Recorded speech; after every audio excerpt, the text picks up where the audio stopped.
Hello दोस्तों, लक्की creative kitchen में आपका बहुत बहुत स्वागत है। तो आज मैं आपको एक फल में बहुत सारे फलों का मज़ा दिलाने जा रही हूँ। समर स्पेशल है, बनाने जा रही हूँ। आप लोग देखिए फिर बताइएगा कैसा लगा। तो उसके लिए मैंने पहले ही फ्रूट लिए हैं। एक केला लिया है, आम लिया है आधा है, और आधा मैंने एप्पल लिया है, और ये एक मस्कमेलन है। तो मैंने इन सबको छिलके अच्छे से काट लिया है धोकर। अब मैं इसको इन सबको ग्राइंड करूँगी। पहले हमने सारे फलों को ग्राइंड कर लिया है। अब मैंने भगोनी में दूध गर्म करने के लिए रखा है। तो ये हमारा 500 ml दूध था, जिसको मैं खौला रही हूँ। खौला के लगभग हम लोग इसको 300 ग्राम के करीब कर लेंगे। अब हमारा दूध लगभग खौल चुका है, तो मैं उसमें डाल रही हूँ ये बिस्किट है, जिसको मैं छोटे छोटे तोड़ ले रही हूँ। इसका एक चूरा बना ले रही हूँ, और उस चूरे को मैं इस दूध में डालूंगी।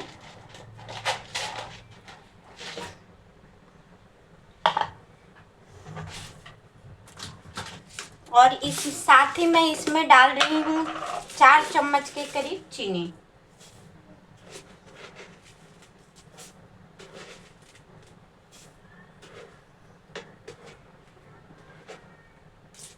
आप चीनी अपने हिसाब से कम या ज़्यादा कर सकते हैं।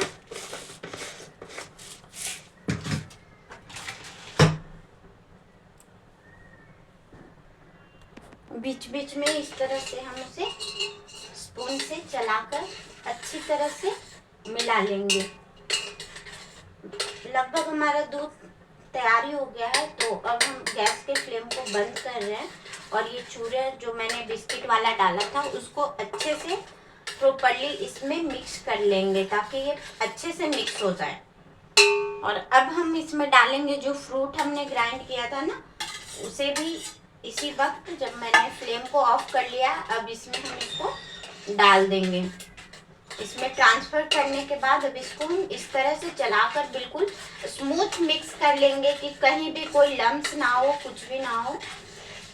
तो इस तरह से मैं इसको चला रही हूँ। इसे हम विस्कर की मदद से थोड़ा अच्छे से इसको फेंट लेंगे, ताकि ये पूरी स्मूथ हो जाए। तो इस तरह से घुमाते हुए इसको फेंट लेंगे, और उसी ये प्रोसेस करते करते हमारा ये जो मिक्सर है वो पूरी तरह से ठंडा भी हो जाएगा। तो आप इस तरह से इसको घुमाकर पूरे अच्छे से मिला लेना। अब बिस्किट को मैंने ऐसे ही हाथ से चूरा किया था, आप चाहो तो उसको ग्राइंड करके भी डाल सकते हो। क्योंकि हमने इसमें कोई कस्टर्ड पाउडर या फिर अगर अगर पाउडर या कुछ भी यूज़ नहीं किया है, उसकी वजह से हमने इस बिस्कुट को डाला है। उससे क्या होता है ना, इसका टेस्ट और इन्हेंस हो जाएगा, और इसे एक अच्छी बाइंडेंस और दूध को थिकनेस मिल जाएगी। इसलिए मैंने इस बिस्किट का यूज़ किया है।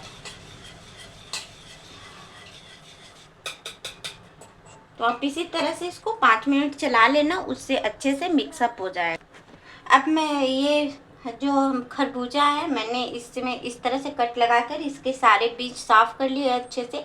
मैं बिल्कुल भी बीज नहीं है। आप चाहो तो इधर साइड से भी गोल काट के निकाल के और उसमें डाल सकते हो, लेकिन मैंने इस तरह से करा है। अब ये जो हमारा मिक्सर मैंने बनाया था ना, वो हमारा इतने देर में ठंडा भी हो चुका है। तो मैं उस मिक्सर को अब इसमें ट्रांसफ़र करूँगी।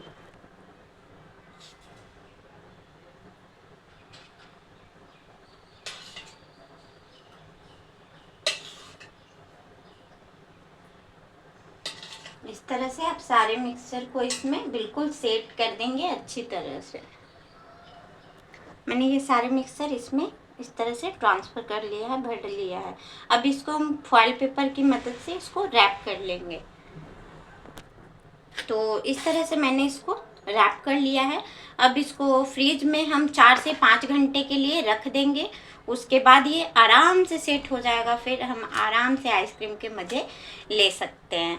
एक ही मतलब फ्रूट में आपको बहुत सारे फलों का मज़ा मिल जाएगा। गर्मी से राहत के लिए एक अच्छी आइसक्रीम मिल जाएगी, घर में बनी हुई बिल्कुल टेस्टी सी। तो आप कमेंट करके हमें ज़रूर बताइएगा कि आपको मेरी रेसिपी कैसी लगी।